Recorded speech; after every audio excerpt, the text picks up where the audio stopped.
What is the true cost of living in St. Petersburg, Florida? Are you thinking about living in St. Petersburg, Florida, and you're curious about what it costs? Because we're going to show you from the cost of housing all the way to the cost of gas prices right here in St. Pete. I'm Ryan Speltz, the kick-butt mortgage guy, and welcome to another episode of Hounds, Hops, and Houses, where we show you everything there is to know about St. Petersburg, Florida, and living in the area. If you're interested in this content, make sure you hit the subscribe button below. In this video, we're going to go ahead and break down all of the costs of living in St. Petersburg for you. We work with many people moving to the area, and this is always one of the top questions we get. So if you're interested in what it costs to live in St. Petersburg, we'll share some of the bottom line numbers with you. You'll probably learn some of the local costs as well. So if you're not familiar with the area, you'll definitely appreciate that. First, let's talk about the obvious. The cost of housing.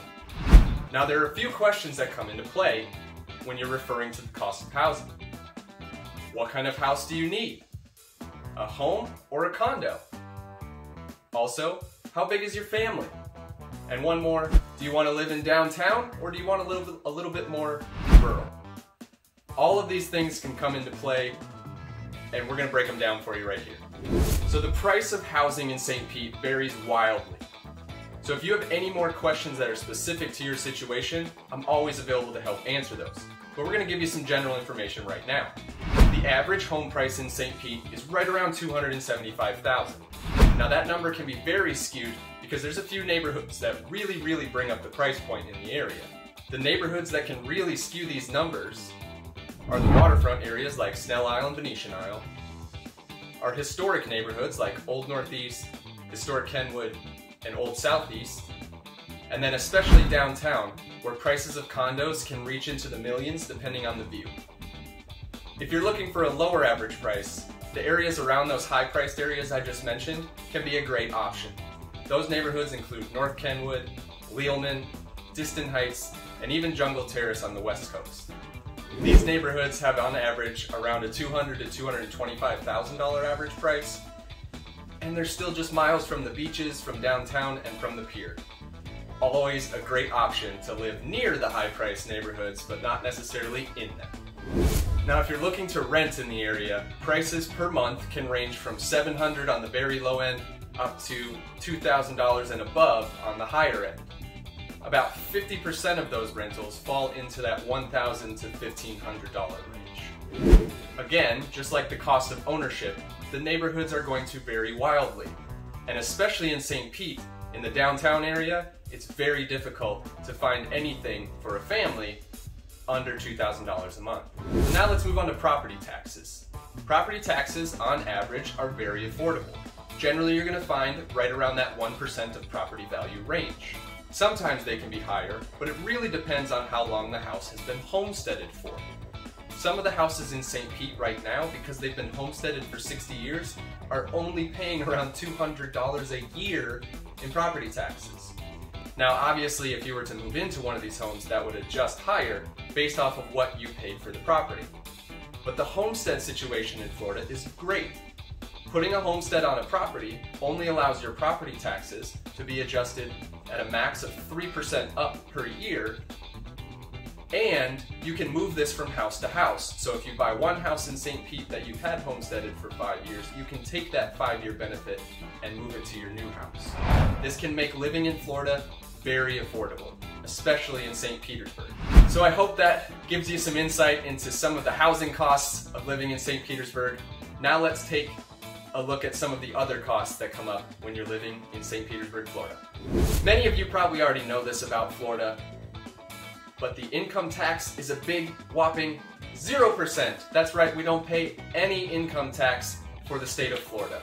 This is great because it allows more of your income to come into your pocket. Gas prices here right now are ranging right around $2.75 a gallon. And unless you live in downtown, you're probably going to want to have a car. That being said, Uber and Lyft are very prominent here, and it's really easy to get one from St. Petersburg to the beaches or anywhere you really want to go. Those are generally right around $10 to $25 depending on the time of day. Also, one of the other benefits of living near downtown in St. Petersburg is that you can rent scooters and bikes to get around the area. These things are very convenient. You can use an app on your phone to go ahead and rent them, and they can get you from one side of the city to the next very, very quickly and easily. Some of the other logical costs here that people don't necessarily expect. When you move to Florida, bringing your car into the state can get a little expensive the first time. You've got to pay for new plates, new stickers, etc. So this can range anywhere from $300 to $600 depending on your car. But after that, per year, our stickers range right in the $30 to $40 range, which is awesome, and it keeps your cost of living low in regards to your car. Sales tax in St. Petersburg is also pretty reasonable, coming in right around 7%. And if you like baseball as much as I do, let's talk about Tampa Bay Rays games. They play just outside of downtown in Tropicana Field, and you can get tickets during the season on Friday nights for $7.11.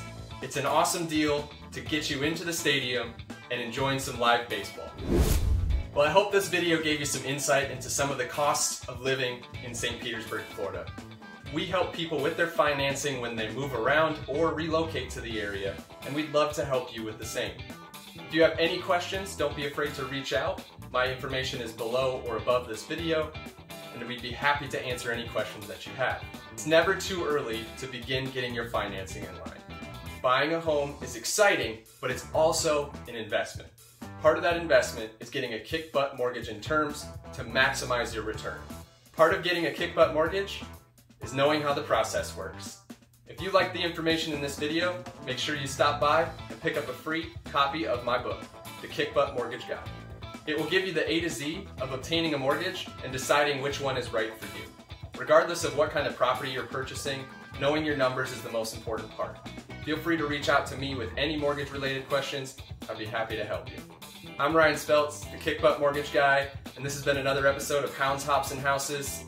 Have an awesome day.